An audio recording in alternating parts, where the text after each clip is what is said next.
Welcome to the inaugural run of Areopago's Tapatan sa Aristocrat. We'd like to say thank you to our friends Nandi and Priscilla Pacheco for being our hosts dito sa Tapatan sa Aristocrat. It's wonderful to be here. We will be discussing issues relevant to society. So today, during our inaugural run, sabi nga, we're just beginning to feel what it is to have a forum of our own. So this is the first attempt, and this will be a beginning of so many discussions about issues of the day. So for today, we'll talk about life. We'll talk about the controversial, if you may, reproductive health law. Well, this will be discussed tomorrow at the Supreme Court, but we will not talk about the merits of the case. We will just talk about the reasons why there is a need for the reproductive health law and why the other side believes otherwise. So today, we have with us Attorney Clara Rita Padilla, Executive Director of Engender Rights, Asserting Women's Rights. At narito rin po naman, kasama rin natin ang ating mula po naman sa sektor ng medisina. Narito po si Dr. Dolly Octaviano mula sa Doctors for Life. We're also expecting Secretary Esperanza Cabral to join us, but she's just planing in from abroad. So let's begin. Attorney Padilla, why is there a need for the reproductive health law? Okay. It depends on how long you want me to speak today. Limitado tayo. Okay. However, when we started to advocate for the law itself, it was mainly because we had experiences, for example, of Manila City, Laguna, for example, where there were policies, either written policies or executive policies, where the local executive would actually send a policy statement that they are so-called pro-life. And on the ground, you would have examples of health professionals saying that the city is pro-life and thus they do not provide contraceptives, for example. And you would have examples of hospitals saying that even when a woman would go to the hospital saying that she would like to be ligated, there would be doctors saying that this is against the city's policies, particularly in Manila City. That is why we decided that there should be a national law that should be passed precisely so that our doctors, those in the professional field, especially those in public hospitals, would provide access to information, supplies to contraceptives, for example. But this is just on the issue of contraceptives. If you try to look at the whole relevance of maternal health issues and the reason why it is important for us advocates to lobby continuously for the passage of the law and to hold it constitutional. You have examples now of about 15 women dying every day because of childbirth and maternal health causes, which could include pregnancy causes, for example. You would have issues, for example, when we went to Manila City and did research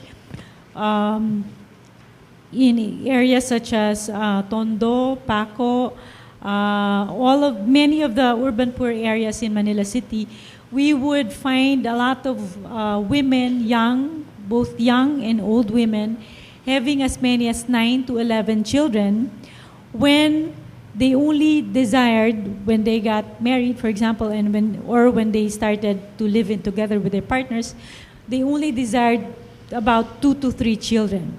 So in reality, they would way surpass their desired number of children and their actual number of children. And the impact of this is that many of them stopped schooling. For example, many of them just reached elementary school level, or at the very their highest educational attainment would have been just about first year high school. And when we would talk to them, they would say that, we can, when we went to the clinics, when we went to the hospital, wanting to be ligated, wanting to have access to free pills, and we were denied. They were saying that we simply cannot afford to pay for a doctor, much less, pay for pills, for example, or even condoms, much less pay for medical consultation, because we only end up eating one meal a day, they were saying. So when you end up, so basically these are people very distant from us, because they would only eat one meal a day. When here we are eating, what is this, a snack. We eat breakfast and we would be eating snack, when they would just be eating one meal a day, and not be able to finish schooling, for example. And from our research, we found that many of them, not wanting to have more children, they would self-induce unsafe abortion, and much to the shock of those organizing them, for example, because they did not know when they can even during the time of Mayor Lim, when there was I would say lesser restriction, because Mayor Lim eventually passed this policy, which basically said that he will not provide for funding for family planning, education on family planning, but he would not restrict. But even with such a policy, there were a lot of women self-inducing unsafe abortion, and we found that a lot of women, because they would just end up refusing to have sex with their husbands, they end up getting beaten by their husbands repeatedly, for example. And many of them we found had early sex despite information on risky pregnancies. They did not have sexuality education in school. We had as young as, I think, 19 years old with already 6 children, because she had 2 pregnancies with twins. So she ended up with 6 children as young as 19 years old. And we would see the cycle of maternal health issues. The same early sex, early pregnancies, the same multiple pregnancies, the same stopping of education with the mother, and now the young, her teenage daughter having the same problems. When we did research recently, last November of last year, with 54 women from all over Manila City, we found that out of 54 of them, 35 were already due for ligation. When you say due for ligation, that means that they way surpassed their desired number of pregnancies. So they would have from 6 to about 11 children, or even more. And this is precisely why we pushed for the RH law to be passed, and we're now before the Supreme Court to hold it constitutional. We invited the United Nations, actually, the members of the Committee on Elimination of Discrimination Against Women, and they came here last November precisely to investigate the reproductive rights violations related to Manila City. This was possible through the consent of the Philippine government, and they will be soon coming out with their recommendations on the Philippines regarding to the policies and the findings on reproductive rights violations this July, end of July. And basically, we're hoping that the law would eventually be declared constitutional. Okay. That's the opening salvo of our good friend, Attorney Padilla. Pakinggan naman natin si Dr. Octavian. Do you have anything to say about the earlier statements? Ladies and gentlemen, every one person is sacred. Every person is of God. Life and death belongs to God and not of man. Human beings have dignity, and they are not just statistical data. How valid are the statistics which are being shown as far as maternal mortality rate is concerned. Our friend told us that about 15 women die every day. They are conflicting. From the Lancet, MMR 2008 is 84,000 for 100,000 live births. From the Census of Population and Housing 2011, it is 94 deaths over 100,000 live births. From the Philippine College of Physicians statement, it is at 221 per 100,000 live births. Eh kung sa Tagalog, ano ba talaga kuya? Why is it that the statistical rates are so varied, and parang there is an inkling of they want to scare us. Number 2, the reason why they say that this is pushed is because of the high maternal mortality rates. Okay. Number 1 question, will RH bill lower maternal mortality rates? Will contraception in RH lower maternal mortality rates? The evidence show that the oral contraceptive pills is carcinogenic. So meaning to say, these drugs which are being pushed by the RH law to be supported by the taxes of each and every paying Filipino causes cancer in women. And what is the evidence? The 2013 IARC report of the WHO, of the International Agency for Research on Cancer, they put out a monograph that still the combined estrogen and progestogen in the oral contraceptive pills is class 1 or group 1 carcinogen. Carcinogen, what do we mean by group 1 carcinogen? Meaning to say, without doubt, it has a high risk of causing cancer of the breast, cancer of the cervix, cancer of the liver. Next. Number 2, pills also causes other health risks. It causes risk of thromboembolism, risk of hemorrhagic stroke, even risk of death. So, number 2 question, that is only the pills. The IUDs and the Depo all have other side effects. The number 2 question is, if we push and distribute a lot of contraceptives, especially among the poor, will it lower abortion? Number 1, increasing contraceptive use increases and not decreases abortion. Where is the evidence? The evidence lie in the study showed done by Dueñas et al., a 10-year study in Spain measuring the rates of both contraceptive use and abortion. The results showed that as contraceptive rose by 60%, the abortion rate doubled. Ibig sabihin, hindi garantiya, hindi siya guarantee na if you increase the usage of contraceptives, abortion will lower. The opposite occurs. Why? Because if you increase contraceptive usage, the mother already have that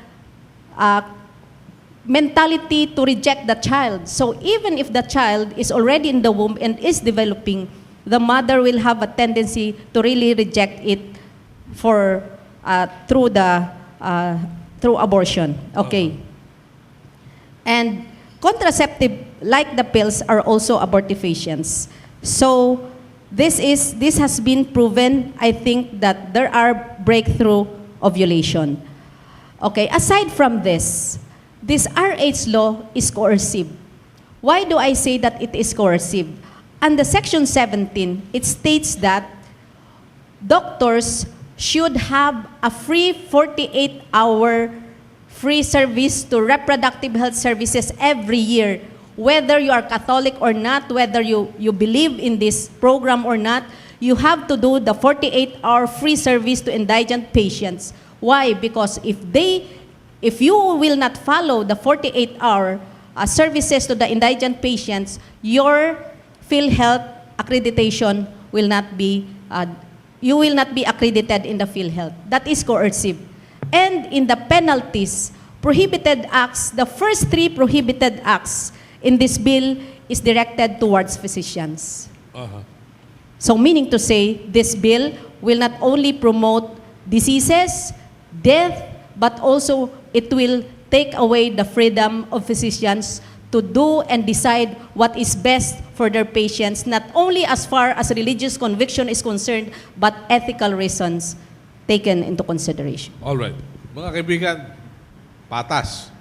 Pero ang tanong ko kay Atty. Padilla, several points. 15 deaths daily. Have you noticed any increase over the past 5 years? Yes. Previously, before the 2011 National Family Survey, it was about 11 maternal deaths due to childbirth and pregnancy-related causes. Okay. From 11 to 15. But isn't this an indictment on the kind of government that we have, be it local or national, for its failure to address the people's needs? Well, I would say yes, because in a way, during the time of GMA, she was only promoting the same with the Department of Health.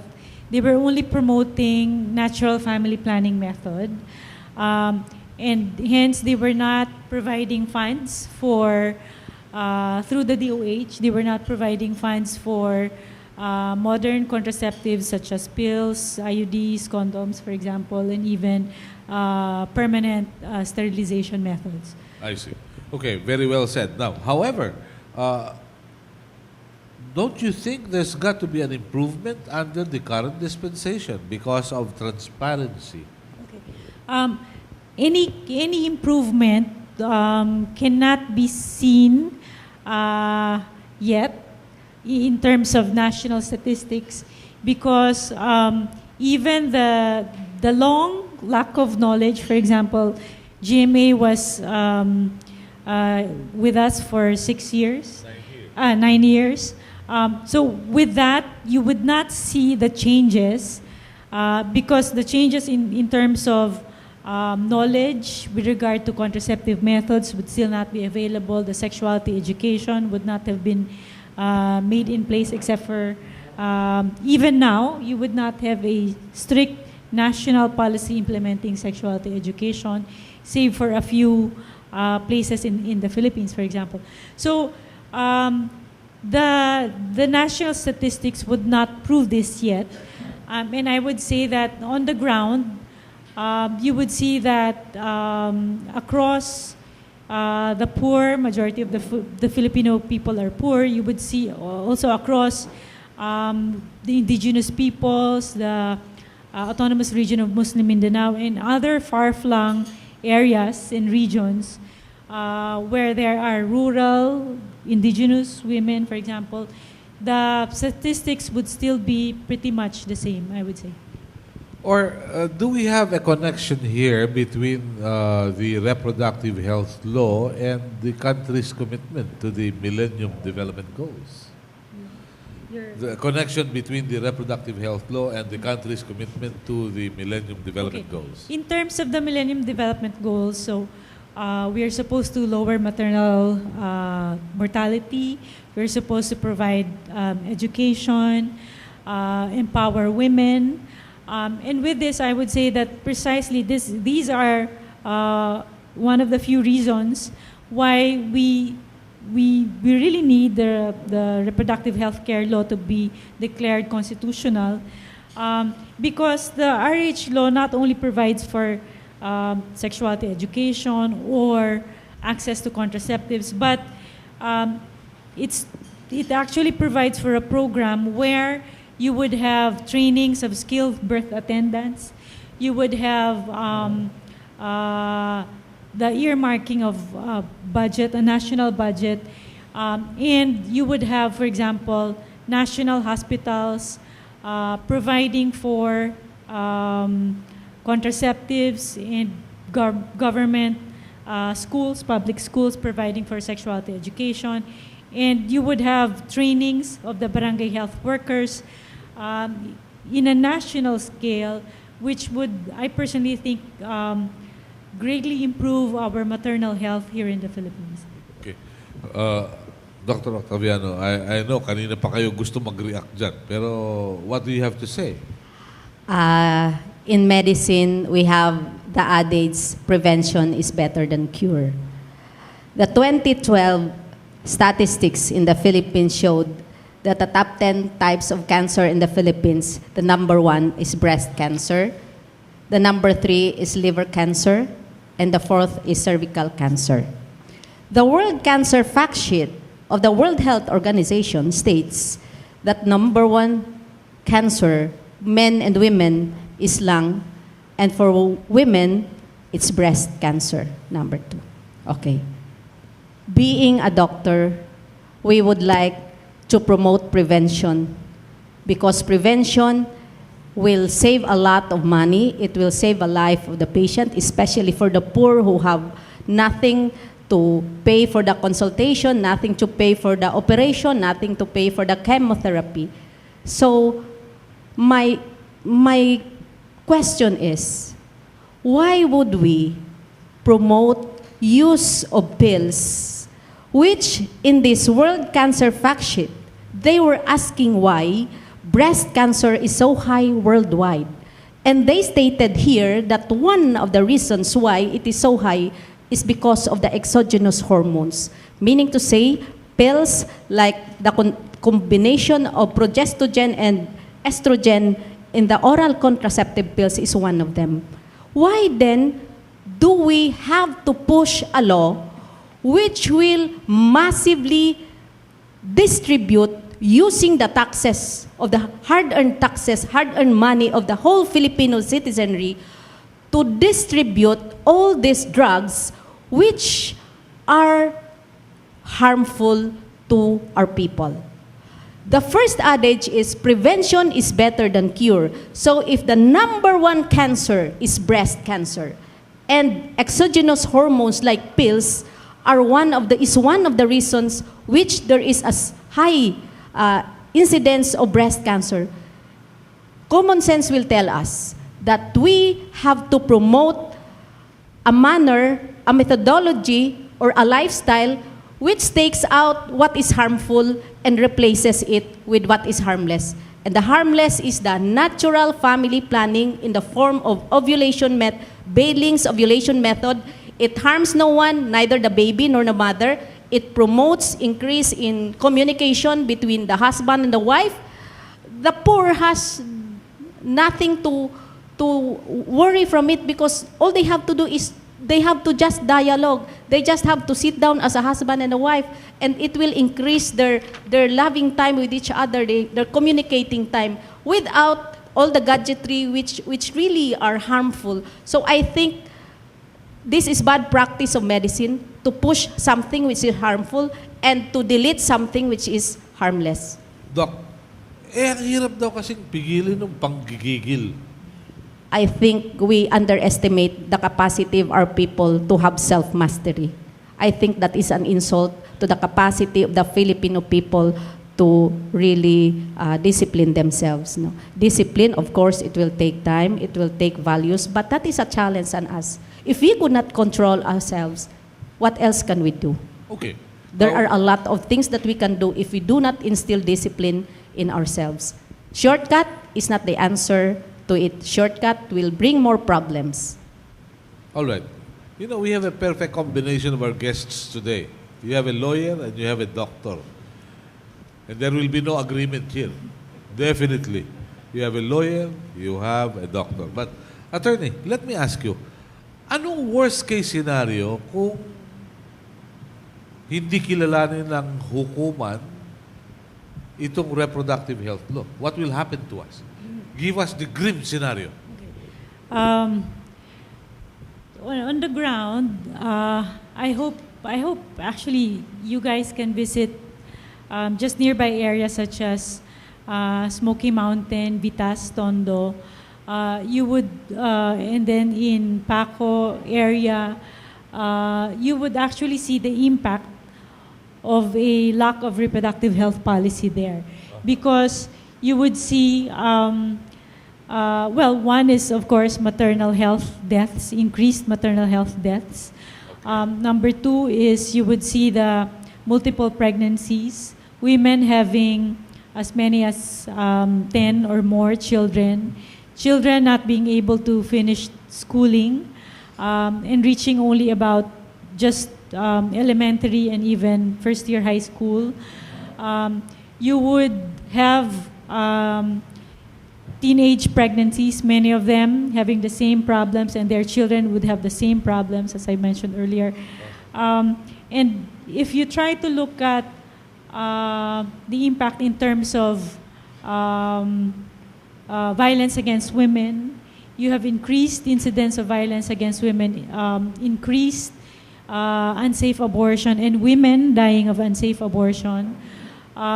If you talk about the RH law, trying to provide access to information, to contraceptives, sexuality education, supplies, and services, with research of the United Nations Population Fund across the world, you would see that with sexuality education, with increased access to contraceptives, with increased access to skilled birth attendants, you would see a lowering of maternal deaths, a lowering of unsafe abortion, a lower rate of teenage pregnancies, and all of these related cases. You would even see a reduced rate of infant mortalities. When you say infant mortalities, these would be below infants not reaching the age of 1. So even you would see a reduced rate of infant mortality and even reduced rate of child under 5 child mortality, meaning the children with, for example, children who are born to a mother with less than 2 years of birth spacing, they would have increased rate of dying. So even with the simple birth spacing, increased access to contraceptive methods, sexuality education, this could reduce infant and under 5 mortality deaths because of increased access to reproductive healthcare information and services. Doktora, anong grim scenario pag kinilala ng pamahalaang legal ng Korte Suprema na legal itong batas na ito? We will, as a nation, it will be a great disaster for each one of us. Number one, because each one of us will look at life as a burden and not as a gift.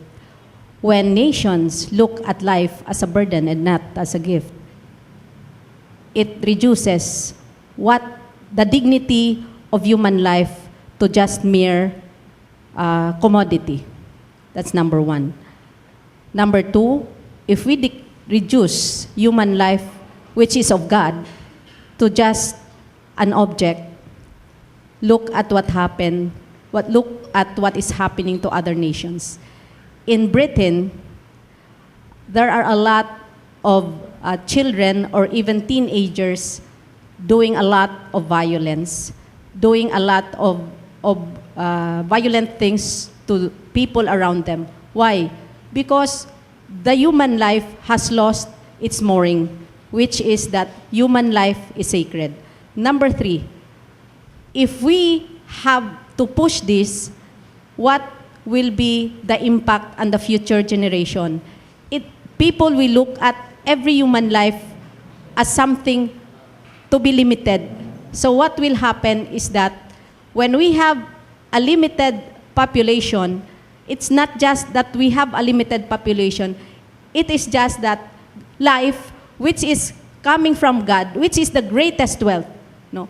If we have to say, one of the pages in the bill states that human population is wealth. When reduce human population to just something and that recognize the basic dignity of man, a lot of things can happen afterwards which you may not like. Number one, there is a lot of killing because human life is a burden. whether it is intrautero, sa loob ng uterus, or even outside of the uterus, because you have lost that respect for human life, which is at its most vulnerable. So when you lose the basic respect for human life at its most vulnerable state, where else can you respect life?